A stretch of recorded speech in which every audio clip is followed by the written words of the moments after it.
Os dons do Espírito Santo.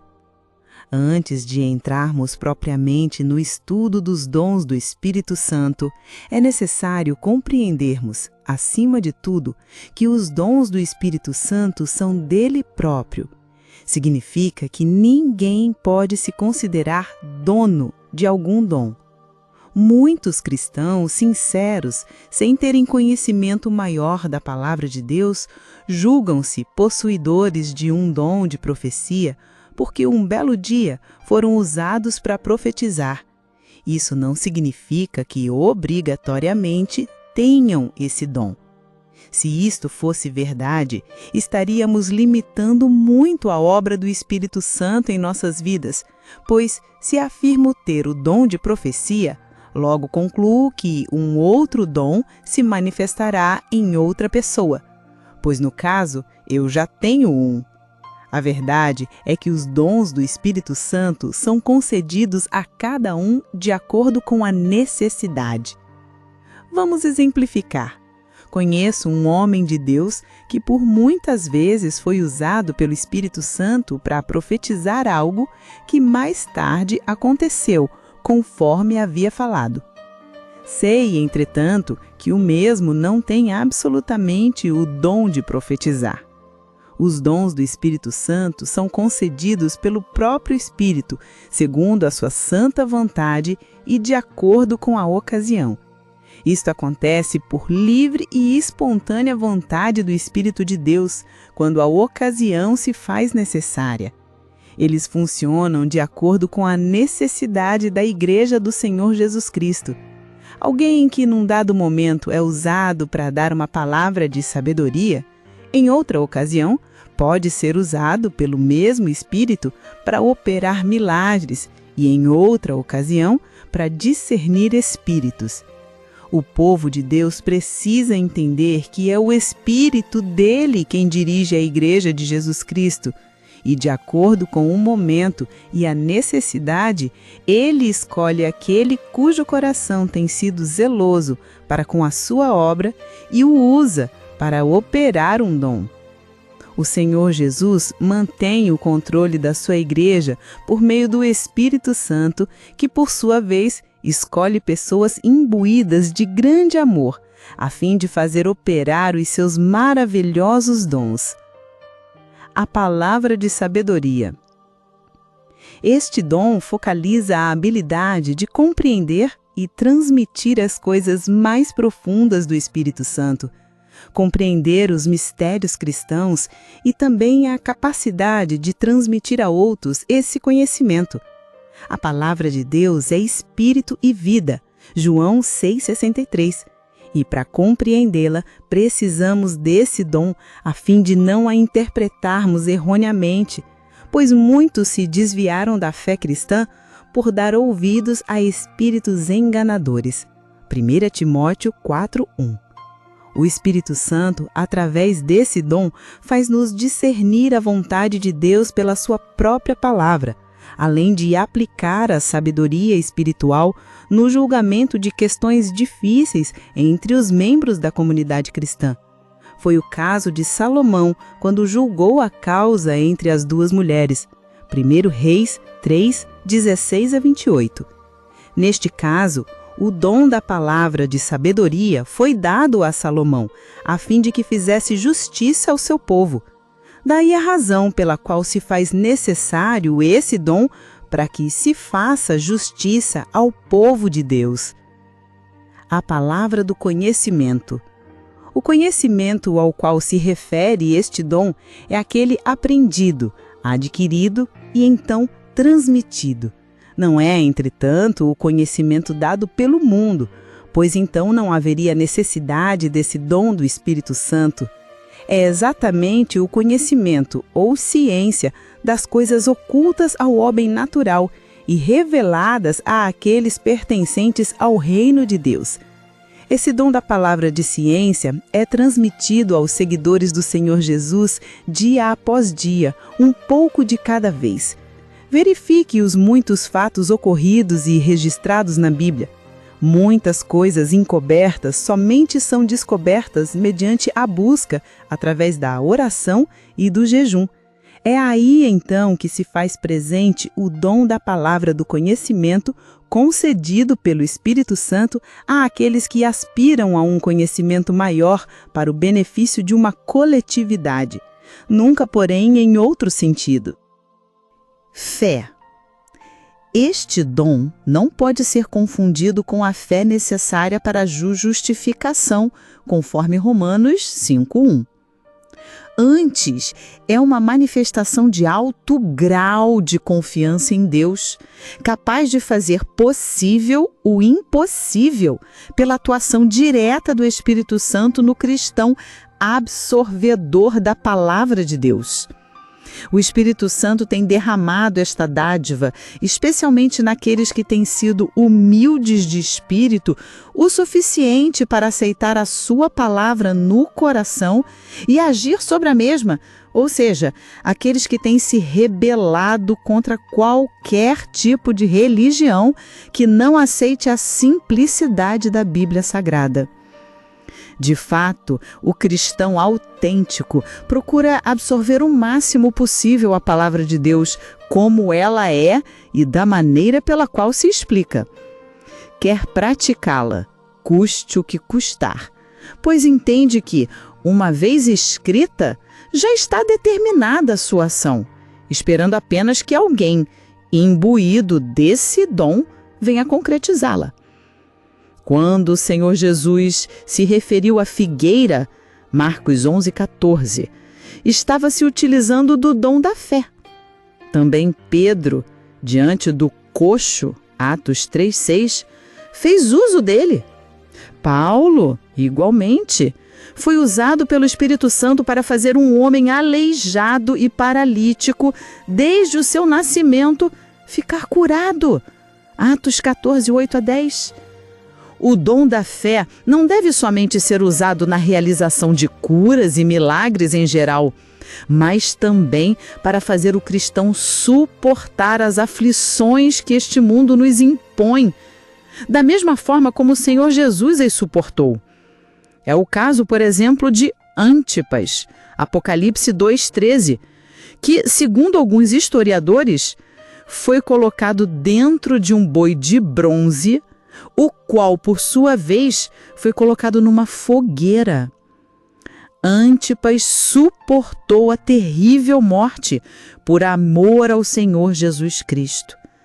O imperador Domiciano havia obrigado todos os povos da época a adorarem a sua pessoa como se Deus fosse. Aqueles que resistiam à sua ordem eram mortos de maneira cruel. Antipas foi uma de suas vítimas.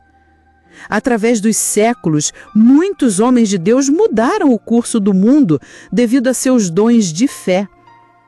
Subjugaram reinos, praticaram a justiça, obtiveram promessas, fecharam a boca de leões, extinguiram a violência do fogo, escaparam ao fio da espada. Da fraqueza, tiraram força, fizeram-se poderosos em guerra, puseram em fuga exércitos de estrangeiros.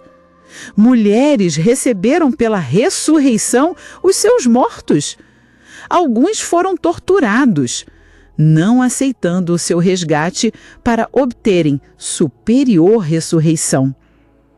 Outros, por sua vez, passaram pela prova de escárnios e açoites, sim, até de algemas e prisões. Foram apedrejados, provados, cerrados pelo meio, mortos a fio de espada, andaram peregrinos vestidos de peles de ovelhas e de cabras, necessitados, afligidos, maltratados, homens dos quais o mundo não era digno, errantes pelos desertos, pelos montes, pelas covas, pelos antros da terra. Hebreus 11, 33-38. Conforme podemos notar, o dom da fé é caracterizado pela ação do homem cheio do Espírito Santo. Dons de curar. A cura divina é um direito adquirido através do Senhor Jesus Cristo. Não é uma questão de fé, mas simplesmente de aceitação por parte do doente do sacrifício realizado pelo Senhor na cruz do Calvário. Isto é, pelas suas pisaduras fomos sarados. Isaías 53:5. Quer dizer que já fomos sarados. E não temos necessidade de ficar pedindo uma coisa que já nos foi concedida. O dom de curar é concedido ao pastor, a fim de que possa exercer o ministério de cura para aqueles que estão incapacitados de crer por não poderem ouvir a palavra de Deus devido à surdez ou por causa de tantos outros fatores que os impeçam de assimilar seus direitos diante de Deus. Um dos exemplos desse dom no ministério do Senhor Jesus foi o caso daquele homem surdo e gago, Marcos 7:32-35. Ele não tinha a mínima condição de ouvir sobre o reino de Deus e suas bênçãos. No entanto, através do dom de cura, o próprio Senhor o fez ouvir e falar desembaraçadamente. O ministério em pauta independe da fé alheia. Ou seja, quando se exerce esse maravilhoso dom, a pessoa ser beneficiada com a cura não precisa necessariamente ter fé, pois no caso, o dom é como uma corrente elétrica que passa pelo cristão e efetua um milagre no doente, independente da sua situação. Assim se manifesta o dom de curar. Operações de milagres. Este é o quinto dom do Espírito Santo entre os 9 existentes. Se observarmos bem, a definição de milagre significa um feito ou uma ocorrência extraordinária, que não se explica pelas leis da natureza. Notemos que todos os demais dons do Espírito Santo estão incluídos nesse dom, pois todos são obra dele, realizadas pelos seus servos espalhados por todo o mundo. Esse ministério refere-se aos poderes realizados na própria natureza. Como exemplos, podemos citar alguns fatos. As águas do Mar Vermelho divididas, as águas de Mara se tornaram doces, água da rocha de Refidim, água da rocha em Meribá, as águas do Rio Jordão partidas ao meio, o sol e a lua detidos. O profeta Elias fez fogo descer do céu no Monte Carmelo. A água transformada em vinho, uma tempestade acalmada. Jesus andando por sobre as águas. Abrem-se as portas do cárcere, Pedro sendo livre da prisão. Podemos verificar que esses, entre outros tantos poderes realizados, transgridem as leis da natureza, pois são a manifestação real do dom de operações de milagres. Somente são realizados pela vontade de Deus para a sua inteira honra e glória, de acordo com a necessidade existente na ocasião. Foi o caso de Josué, que precisava ultrapassar a cidade de Jericó. Nesse e nos demais casos bíblicos, a operação de milagres foi essencial, pois não havia outra maneira de resolver o problema. Um grande exemplo desse dom, realizado atualmente, é o caso da Igreja Universal do Reino de Deus, que sobrevive exclusivamente pelas operações de maravilhas realizadas pelo Espírito Santo através dos seus servos. Profecia. Este é o dom mais desconhecido da maioria do povo evangélico, especialmente daqueles que mais procuram exercê-lo em seus ministérios. Realmente, a falta de conhecimento sobre o assunto tem sido tão grande que milhares e milhares de pessoas têm sido destruídas, não só espiritualmente, mas também fisicamente por haverem dado crédito às palavras proferidas por um profeta ou profetisa. Acredito que esse ministério é mais exercido por mulheres, pelo simples fato de serem mais receptivas, dóceis e sensíveis. Por isso, são enganadas com mais facilidade. Como exemplo disso, podemos citar Eva, que deu ouvidos à serpente, Sara, que levou Abraão a coabitar com a empregada, Dalila, que cortou os cabelos de Sansão e, consequentemente, tirou-lhe a força. Acredito ainda que a falta de oportunidade ministerial dentro da igreja e de instrução segura fazem delas presas mais fáceis para os espíritos imundos e enganadores. Devo esclarecer que esse ministério não é especificamente do ser humano, pois o seu dono é o Espírito Santo e ele usa as pessoas que melhor lhe convenham segundo a sua vontade. O ministério de profecia foi muito usado outrora na constituição do povo de Israel. Naquela oportunidade, Deus se manifestava ao seu povo exclusivamente por intermédio dos seus profetas, que eram ungidos para essa finalidade, conforme vemos em Hebreus 1:1 e 2. Havendo Deus, outrora, falado muitas vezes e de muitas maneiras aos pais pelos profetas, nestes últimos dias nos falou pelo Filho. Naquela época era muito natural consultar os profetas para saber qual era o plano de Deus, ou a sua vontade para determinadas coisas. Os reis de Israel costumavam consultar os profetas para saber se deveriam ou não entrar em guerra contra determinados povos. Um exemplo disso encontramos em 2 Crônicas 18:14. Antigamente era necessário consultar os profetas, pois não havia a palavra de Deus completa e muito menos o Espírito Santo para guiar a toda a verdade. Hoje, entretanto, sob a dispensação da graça de Deus, ninguém precisa ficar buscando uma revelação especial, direta de Deus, por meio de um profeta. Pois o Senhor Jesus já nos enviou o Espírito da verdade, a fim de que não ficássemos perdidos na grandeza de sua palavra, mas tivéssemos a luz do seu Espírito para a direção de nossas vidas. Conheço um homem que durante muitos anos ficou sentado numa poltrona de igreja, ouvindo os mais belos sermões. Esperava que um dia algum pastor fosse usado pelo Espírito Santo e lhe profetizasse o que deveria fazer. Enquanto isso, procurava em reuniões fechadas de oração uma profecia particular. Durante muitos anos, viveu assim, à margem da vontade de Deus, pois não queria aceitar o que está revelado nas Sagradas Escrituras.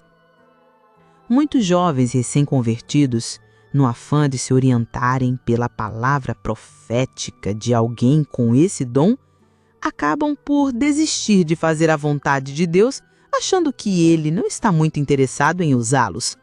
Às vezes o diabo coloca um grande desânimo no candidato a fazer a obra de Deus devido à dificuldade de se saber o que Deus deseja dele, quando isso é muito claro na própria Bíblia. Aqueles que estão buscando revelações pessoais pelo ministério em questão vão continuar desapontados, porque o cristão vive pela fé, Gálatas 3:11. A palavra de Deus é uma profecia viva para tantos quantos a aceitam pela fé. E os que desejam fazer a vontade de Deus devem colocá-la em prática, porque fé é ação. Veja, leitor amigo, Tiago 2:14-26.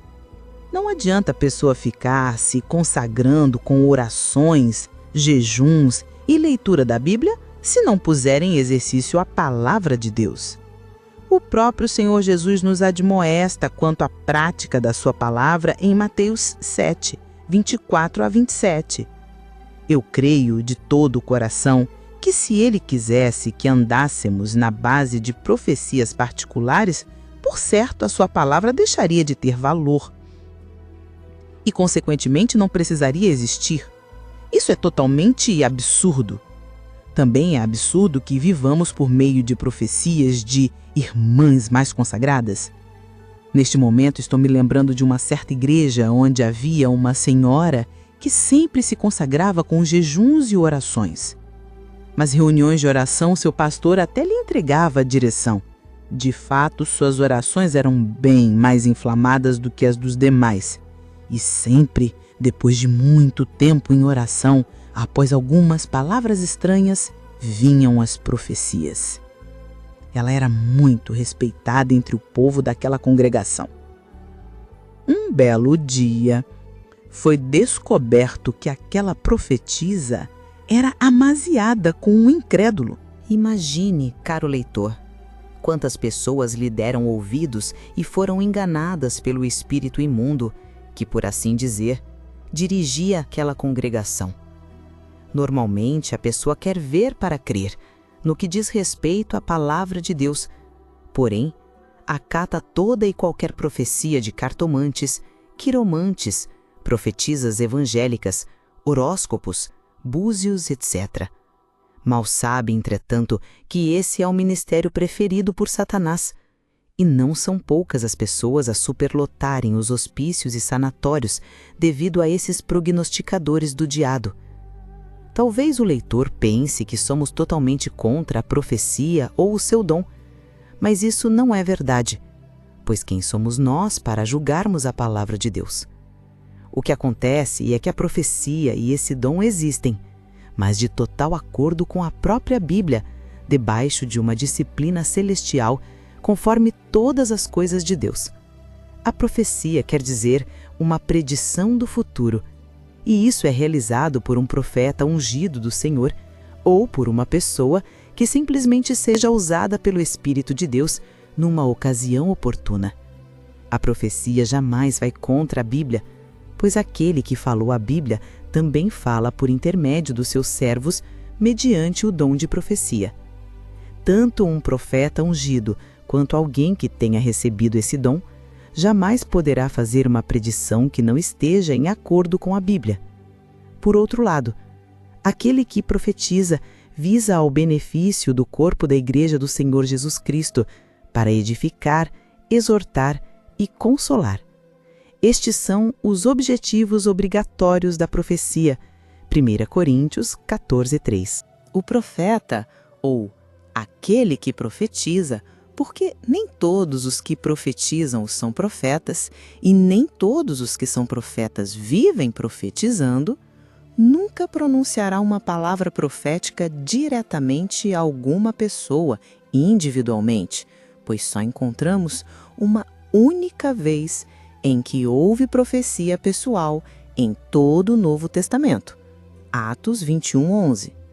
E isso não foi e não é um caso que sirva de generalização. Até aqui temos procurado falar sobre profecia num sentido mais restrito, que é o bíblico, pois se o fizéssemos num sentido geral, teríamos que concordar que, para se predizer algum acontecimento futuro, não há necessidade de ser um profeta ou alguém inspirado por Deus, pois através de estudos e observações podemos tirar conclusões do futuro, com uma margem de erro bem mínima.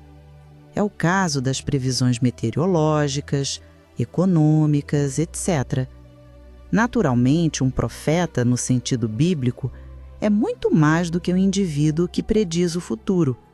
É uma pessoa espiritualmente dotada, que exerce um dom de ensino e, quando prediz o futuro, faz isso por uma razão bem forte, inspirado pelo Espírito Santo. O caso do profeta Ágabo, que deu a entender pelo Espírito que haveria uma grande fome por todo o mundo, Atos 11:28, revela o profundo desejo de Deus em exortar seu povo a respeito do futuro. O próprio livro da Revelação, ou Apocalipse, é uma perfeita profecia, cujo objetivo é preparar o povo de Deus com edificação, exortação e consolação para os acontecimentos que hão de vir antes da segunda grande vinda do Senhor Jesus Cristo. Outro aspecto da profecia é que toda e qualquer pessoa que anuncia o Evangelho do Senhor Jesus Cristo está profetizando. Afirmar que o Senhor Jesus cura todas as enfermidades, liberta todos os oprimidos do diabo, prospera, salva, etc., é nada mais, nada menos do que afirmar algo que certamente acontecerá na vida de todos os que creem nesta palavra profética, que é a palavra de Deus. Finalizando este assunto, aqui vão alguns conselhos úteis para os cristãos reconhecerem se as profecias que a cada dia aumentam são de Deus ou do diabo. A primeira atitude que o ouvinte da profecia deve tomar é verificar se a palavra profética está em acordo com a Bíblia, isto é, se ela edifica, exorta e consola a totalidade da igreja. Verificar se a profecia para um grupo de pessoas ou dirigida a uma única pessoa. Se for este o caso, então é totalmente falsa. Depois destas observações, esperar se a profecia se cumprirá ou não. Caso se cumpra, é verídica, isto é, de Deus. Se não se cumprir, é falsa e demoníaca. Um exame mais apurado a respeito da vida do profeta ou mensageiro ajudará em muito a aceitar ou não suas profecias, pois está escrito: acautelai-vos dos falsos profetas, que se vos apresentam disfarçados em ovelhas, mas por dentro são lobos roubadores. Pelos seus frutos os conhecereis. Colhem-se porventura uvas dos espinheiros, ou figos dos abrolhos? Assim toda árvore boa produz bons frutos, porém a árvore má produz frutos maus. Não pode a árvore boa produzir frutos maus, nem a árvore má produzir frutos bons. Toda árvore que não produz bom fruto é cortada e lançada ao fogo. Assim, pois, pelos seus frutos os conhecereis. Mateus 7, 15 a 20. Discernimento de espíritos. No tempo da igreja primitiva, existiam muitas pessoas dotadas de poderes psíquicos e espirituais que não pertenciam à comunidade cristã. Elas eram muito usadas pelos espíritos enganadores que não se manifestavam da mesma maneira que os espíritos imundos fazem nos dias atuais. Esses espíritos enganadores penetravam sorrateiramente nas pessoas incautas e, através delas, faziam acontecer coisas extraordinárias. No Egito, quando Arão lançou sua vara por ordem de Moisés, esta se tornou em serpente. Os sábios egípcios, todavia, fizeram o mesmo com suas ciências ocultas. Êxodo 7, 10, 11. Podemos assim verificar o quanto os espíritos enganadores têm feito coisas espantosas, a fim de catalisar não só a atenção das pessoas para si mesmos, mas também receber a confiança e o crédito delas. Com o objetivo de dar à sua igreja a capacidade de crescer numa base sólida de fé, o Senhor Jesus possibilitou a seus seguidores, por intermédio do Espírito Santo, obterem o dom de discernimento de espíritos para que pudessem distinguir entre aqueles que eram dirigidos por Deus e os que falavam e agiam dirigidos pelo diabo. Era e é muito necessário saber diferenciar entre o certo e o errado. Isso nem sempre é fácil, e é necessário ter esse dom do Espírito Santo para se poder tomar decisões. A Bíblia nos fala: enganoso é o coração mais do que todas as coisas e desesperadamente corrupto. Quem o conhecerá? Eu, o Senhor, esquadrinho o coração, eu provo os pensamentos, e isto para dar a cada um segundo o seu proceder, segundo o fruto das suas ações. Jeremias 17, 9 e 10. Em muitas ocasiões, tivemos a oportunidade de observar a sinceridade das pessoas com o intuito de fazerem o bem. Por trás daquele bem, no entanto, vimos a atuação dos espíritos imundos. Nem sempre o que é bom para nós é bom para Deus. Muitas vezes acreditamos que agimos corretamente e mais tarde descobrimos que erramos. Por isso mesmo é que precisamos muito desse dom. O apóstolo João nos admoesta muito a respeito disso. Amados, não deis crédito a qualquer espírito. Antes, provai os espíritos se procedem de Deus, porque muitos falsos profetas têm saído pelo mundo afora. 1 João 4, 1. Numa época em que as seitas ditas espiritualistas têm se propagado com tamanha força em todo o mundo, creio mais do que nunca ser esse dom necessário para desmascarar todos os planos e estratégias de Satanás, pelo poder do Deus vivo, na pessoa do Espírito Santo, em nome do Senhor Jesus Cristo. Variedade de línguas. Este dom trata da diversidade de línguas estranhas faladas pela pessoa após o recebimento do batismo com o Espírito Santo. E são 2 os tipos de línguas estranhas, de acordo com 1 Coríntios 13:1. As línguas estranhas aos homens em geral, que são aquelas proferidas pelos anjos, e as línguas estranhas à própria pessoa que fala, e geralmente também estranhas às que ouvem. Quando alguém fala em outras línguas, isto é, em línguas estranhas, usando deste dom do Espírito Santo, mesmo que não entenda a linguagem, está edificando a si mesmo, conforme 1 Coríntios 14:4. Por isso, é imprescindível que a pessoa procure falar de maneira disciplinada, sem escandalizar aqueles que nada entendem.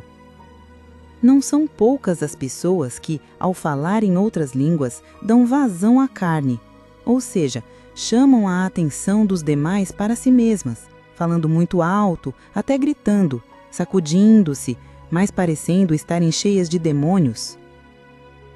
Quando falamos em línguas estranhas, devemos procurar sempre fazê-lo para chamar a atenção de Deus, a fim de edificarmos nossa própria vida. Se, no entanto, falamos em alta voz, chamamos a atenção das demais pessoas e, consequentemente, demonstramos um diabólico egoísmo, tirando a concentração delas. Ora, se quem fala em outras línguas edifica a si mesmo, então para que fazê-lo de modo que os outros ouçam? Falar em línguas estranhas produz um efeito purificador, elevador, até transformador, e isso beneficia a pessoa envolvida. Imagine-se, leitor, falando em língua totalmente estranha por inspiração e concessão do próprio Deus?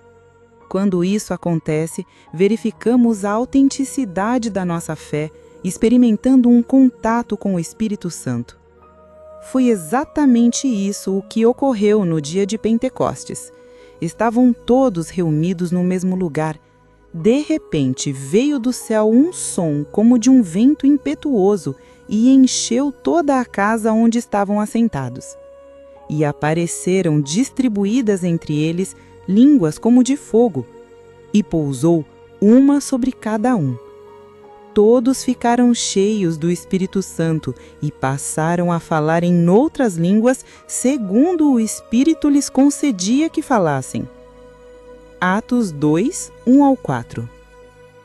Convém ainda salientar que nem todos os que falam em línguas estranhas estão em espírito, da mesma forma que nem todos os que não falam em línguas não estão no espírito. Conhecemos muitas pessoas de Deus que, embora não tendo sido batizadas com o Espírito Santo, vivem em mais santidade do que muitos batizados.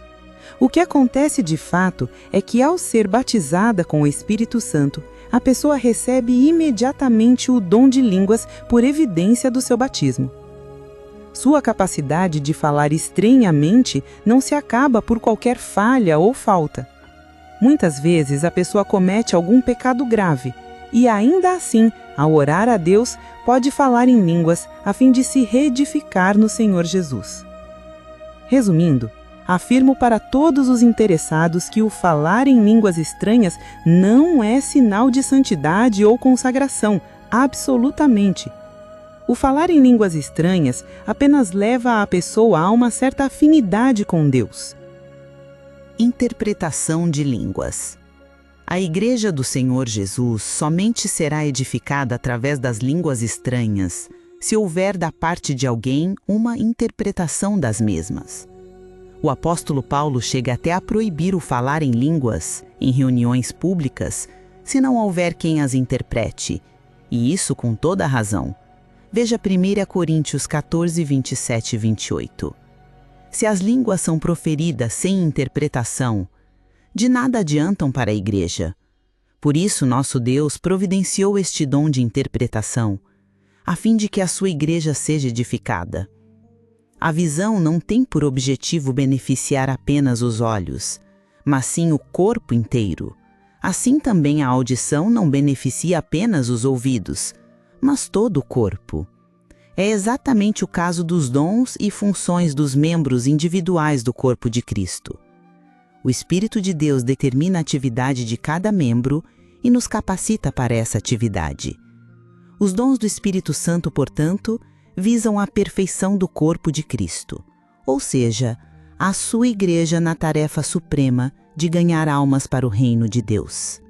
Diferença entre os frutos e os dons.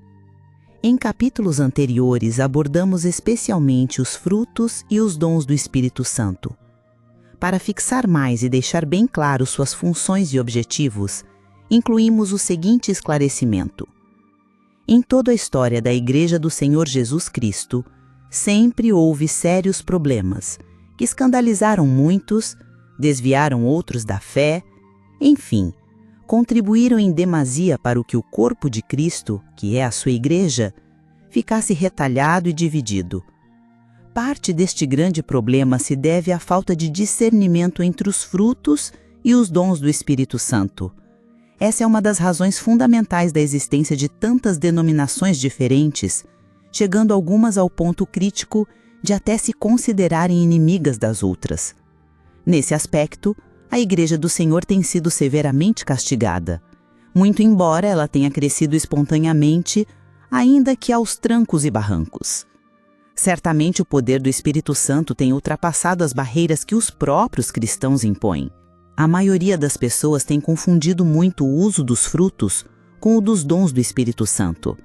É o caso, por exemplo, daquele pastor que, por ser muito usado pelo Espírito Santo no que diz respeito às manifestações dos dons espirituais, se esquece ou omite os frutos do Espírito. No exercício de seu ministério, cura os doentes, expele os demônios, prega mensagens inspiradas e tudo mais. É, entretanto, um péssimo exemplo dentro de sua própria casa, com seus filhos ou entes queridos. Dentro da igreja, porta-se como um santinho consagrado. Fora dela, porém, longe das vistas dos outros, age tal qual um cético. Isso acontece comumente, sendo a razão pela qual muitas senhoras cristãs não conseguem trazer seus maridos ou filhos para a igreja. O que motiva este desnível espiritual é o fato de que o pastor, no exemplo referido, por ser muito usado pelo Espírito Santo em seu ministério, se acha senhor de si mesmo, crendo que suas ações fora da igreja também tenham a aprovação do Espírito Santo. Por ser muito usado através dos dons, pensa ter o direito de agir da maneira que bem quer.